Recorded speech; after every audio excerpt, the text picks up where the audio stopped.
보살대중 여러분 안녕하십니까? 석가모니불께 경배 찬탄합니다. 미륵존 열애불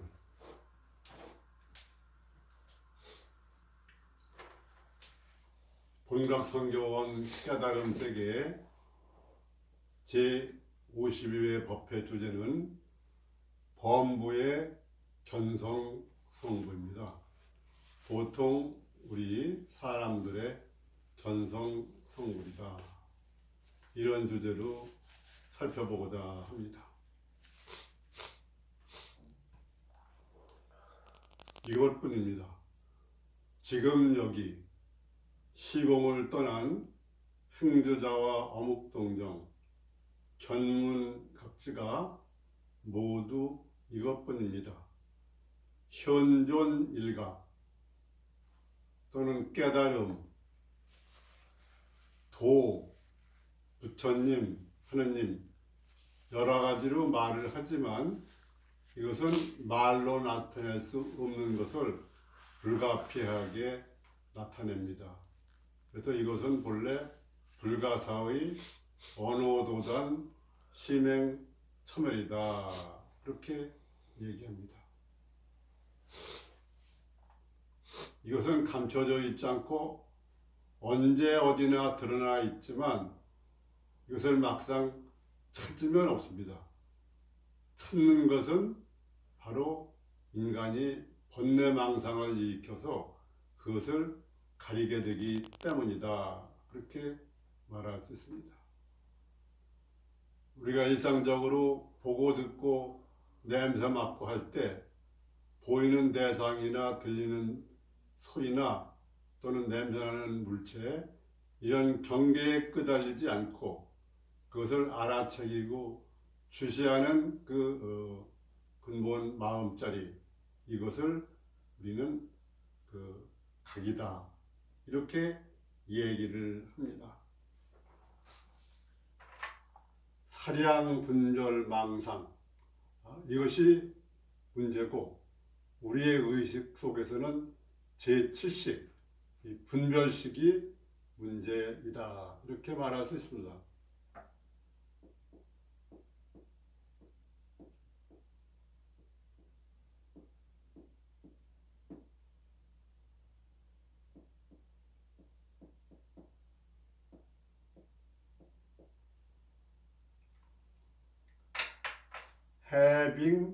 해빙귀수라는 말이 있습니다.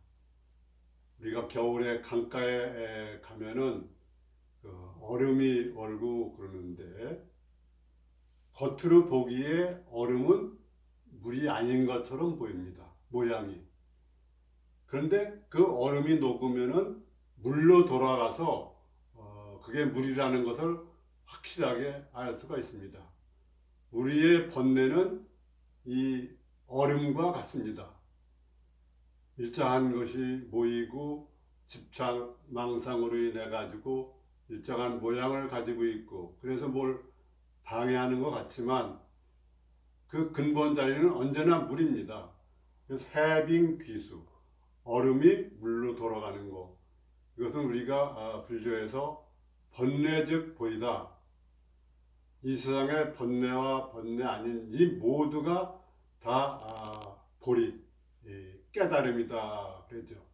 그래서 몽각불이 꿈과 깨달음이 둘이 아니다. 우리가 이렇게 현재 보이는 그 대상으로서 여러 가지 물건이나 이런 경계가 전부 그 그림자 같고 꿈 같은 겁니다.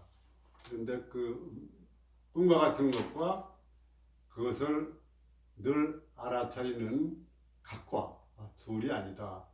그래서 부처님의 가르침을 불이중도다 그렇게 얘기하죠.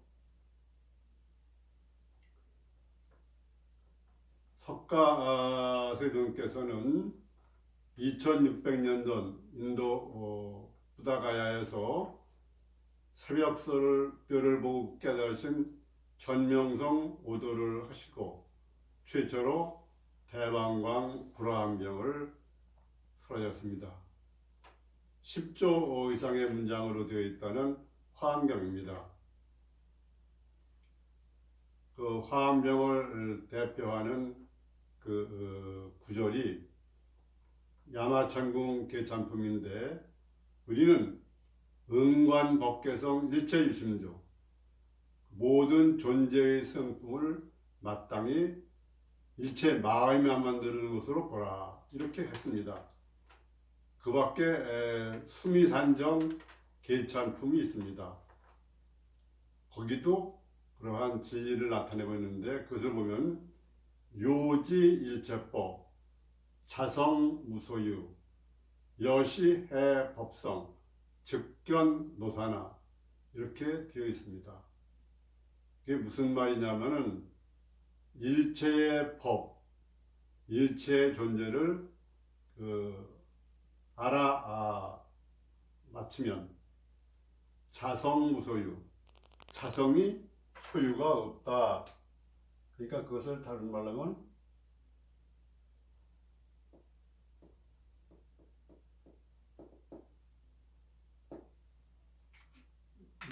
무자성이다, 이렇게 얘기할 수가 있습니다. 여시해법성, 이와 같이 법의 성품을 알면 즉견노사나, 즉시 노사나부를 본다. 노사나부는 법신불이기도 하지만 바이로차나 그래가지고 법신불로 불리기도 하지만 보통은 보신불이어서 여하튼 부처입니다. 부처를 보니까 그렇게 알면은, 그렇게 깨달으면은 즉시 견성성보라는 것이다, 이렇게 되어 있습니다. 그리고 이 화엄경에는 삼조인과라 해서 법신불인 그 비로자나불의 성불인연, 보살 등 여러 존재의 앞으로 진수해서 나아가서 성불하는 인과, 그리고 범부를 대표해서, 우리와 같은 범부를 대표해서 그 선제동자가 나옵니다. 착각선자, 재산제자, 그 선제가 보살님들을 비롯해서 많은 사람들이나 존재를 만납니다. 처음에 문수보살을 만나고, 또 관세음보살도 만나고, 위력보살도 만나고, 보현보살도 만나고, 그리고 이 선제동자는 처음에는 문수동자를 만나고 나중에 또 문수보살을 만나서, 문수보살은 두 번째 나오고 마지막 단계에 가서 보현보살을 만나면서 끝나는데, 그때 미륵보살이 이렇게 탄지하는 것을 보고 문이 열려서 그런 견성성보를 자리로 하는 그런 것이 나오고 있습니다. 이 문수보살의 지도를 받은 이 선제동자는 그 나아감이 52위로 되어 있습니다.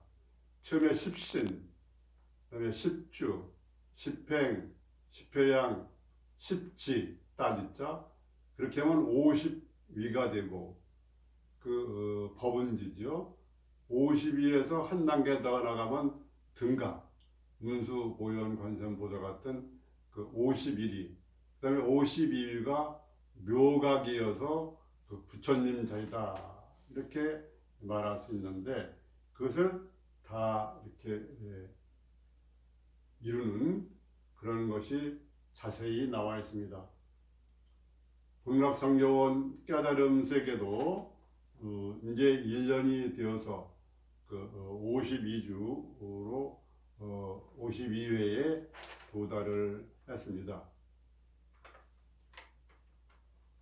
맨 처음에도 얘기했지만은 이 우리가 본부들이 깨닫는 데 있어서 그것은 쉬울 수 있고 어려울 수 있습니다. 스님들처럼 전문적으로 출가해서 하나만 이렇게 하시다가 깨닫지 못하고 하시는 분들도 있고, 또 어떤 사람은 언하의 대오에서 금방 깨닫는 분도 있고, 그래서 깨닫는 게 세수하다 코 만지기보다 쉽다 그럽니다. 그것은 마음 공부하는 사람의 마음 자세에 달려 있습니다. 쉽고 어려운 것은 거기에 달려 있는 것이지 다른 것에 달려 있는 것이 아닙니다. 우리가 견성을 하려면은 자기가 우선 본래 성불에 있는 존재라는 것을 믿어야 됩니다. 두 번째는 대발심을 해야 됩니다. 내가 어떤 일이 있어도 꼭 깨닫겠다. 요것만 되어 있으면은 깨달음은 어렵지 않다. 그렇게 말할 수 있겠죠. 그리고 자기가 혼자 깨닫겠다는 자신이 없으면은 자기에게 맞는 깨달은 선지식을 찾아가서 전적으로 믿고 공부를 하면은 시절 인연이 되었을 때 견성 성불로 나아가게 됩니다. 우선 중요한 것이 막향위명이다 그래서 바깥에서 찾지 말라 그럽니다. 바깥의 경계에 18경계에 따라가서 그렇게 하면은 안 되고, 그것을 보고 듣고 알고 하는 그런 근본적인 시망, 마음 챙기는 자리, 주시하는 자리, 여기로 돌아가야 된다. 그 다음에는 불치명상이라고 해서 생각이나 또는 이름이나 말 모양에 집착해가지고 거기에 붙잡혀서 속거나 끄달리면은 안 됩니다. 그래서 사람들은 그물에 걸리지 않는 바람처럼 비우고 떠나라 그럽니다. 비우고 떠나되 무소의 뿔처럼 혼자서 가라 그럽니다. 그렇게 되면 언젠가 상대가 끊어진 원만 부족하고 일정한 모양도 형태도 없지만 또 불생불멸 불구부정 부중불감의 여여부동한 그 자리에 도달하게 된다. 그렇게 말할 수 있습니다. 이 우주에는 본래 무일물, 본래 한 물건도 없다고 얘기할 수 있지만 또 어떻게 보면 이 세상의 우주의 모든 것이 천나 아닌 게 없다. 그 천나에 비친 그림자다. 이렇게 얘기할 수가 있습니다. 선을 살펴보면은 석가세종께서는 수식선을 하셔가지고 구차대정으로 멸진정에도 나가셨지만 또 변명서 오도하신 후에 삼처전심으로 직지인심 견성성불 이심전심하라고 해서 직지선을 또 가르치셨습니다. 그것이 28대 달마 동토 초도인 달마저서가 중국에 와서 펼친 것이 조사선입니다. 그것이 해가 이렇게 전해져 가지고 해능으로 이어지고 오가 칠정으로 이루어지는데 거기에는 임재정과 같은 그런 선도 있고 또 대해종고 스님이 만든 가나선도 있지만 또 조동종이라는 묵조선도 있습니다. 그런데 이 묵조선은 사실 중국보다도 오히려 일본에서 많이 발전이 되었습니다. 특히 일본에서는 그 묵조선에 관해서 도겐 스님이라는 분이 계십니다. 13세기 뿐인데 그 중국 남부에 가서 천동 여정 선사에게 배워가지고 한 소식 하고 일본으로 돌아와서 일본선의 나침반이라 할 수 있는 정법안장 95권을 저술했습니다. 굉장한 저술이죠. 어떤 분이 일본 열다가 많이 침몰할 경우에 책 하나를 골라야 한다 그러면 이 도겐 스님의 정법안장을 구할 것이다 하는 말일 정도로 그렇게 유명합니다. 이 도겐 스님이 쓴 묵조선 여각을 보면은 신심 탈락이다 그랬습니다. 몸과 마음이 탈락해서 무심, 무아로 돌아가는 겁니다. 지관타자라고 합니다. 단지 앉아서 조용히 바라본다.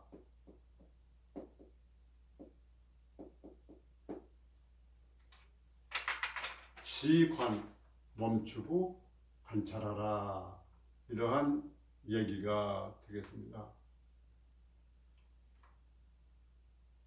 이 간화선을 하는 분들은 묵조선을 상당히 비판적인 시각으로 보는데 이 도겐 스님은 묵조선을 했지만 그 간화선을 상당히 인정을 했습니다. 도겐 스님은 생각이 끼어들지만 않으면 화두를 듣자자 곧 깨닫는다고 했습니다. 뜰 앞에 잣나무다. 마른 똥막대기다. 동산수상행이다. 이러한 모든 것, 이런 것들이 다 바로 각의 자리다. 이렇게 본 것이죠. 우리가 세상살이 하면서 비우고 떠나는 것이 바람직하지만 실제 그렇게 하기는 쉬운 일이 아닌데 그런 것을 보여준 위대한 스님이 한 분 계십니다. 그분이 중국의 성조 스님이라는 분입니다.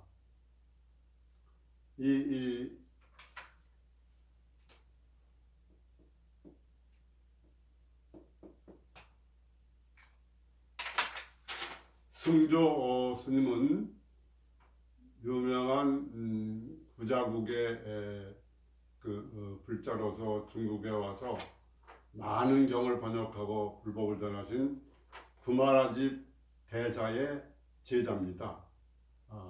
4, 5세기 분인데 구마라집 선생도 천재라고 감탄했는데 이분이 일찍 세상을 떠나게 됐습니다. 이 승조 스님은 특히 공이라는 게 아무것도 없는 게 아니고 존재의 본체나 본성을 나타내는 텅 빈 영각성으로 본 것이죠. 그리고 바냐 무지론을 썼습니다. 바냐가 무지라고 하는 것은 그냥 무식한 무지가 아니라 무지는 이 경우에는 무분별지입니다. 핵심을 잘 잡아서 이렇게 한 거죠. 그리고 화두 중에 만법 귀일 일기하처, 만 가지의 법이 하나로 돌아가는데 하나는 어디로 돌아가느냐, 이런 화두도 만드신 분입니다. 백척간두에서 진일보하는 거와 똑같다, 이렇게 말할 수 있습니다. 근데 이분은 31살에 노조를 하셨는데 왜 그렇게 됐냐 그러면 그 시대의 전국이라 정세가 복잡했는데 후진의 요흥 황제가 정성자리를 부탁을 했습니다. 정승으로 오라고. 그런데 이 승조 스님은 나는 스님이니까 못 간다 그랬습니다. 그래서 이 후진의 황제는 그 승조가 전국시대에 다른 나라에 가서 크게 역할을 할까봐 사형을 내린 겁니다. 그래서 결국은 돌아가시게 됐는데 칼을 받고 그 열반성이 이렇게 되어 있습니다.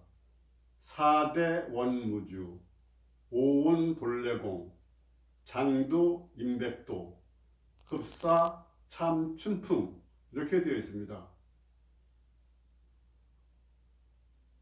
지금 망나니의 칼이 목에 들어오기 직전에 읊은 그러한 열반성인데 4대 지수화풍의 4대는 원래 주인이 없다. 무하다. 그리고 5원 색상행식 이건 본래가 공하다. 텅 비었다 이거죠.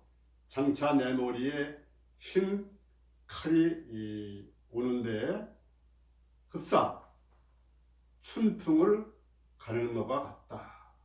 이렇게 정말 생사를 초월한 그런 비우고 떠난 그런 멋진 모습을 보이면서 31살에 정승을 거부한 그런 죄로 타계를 하셨습니다.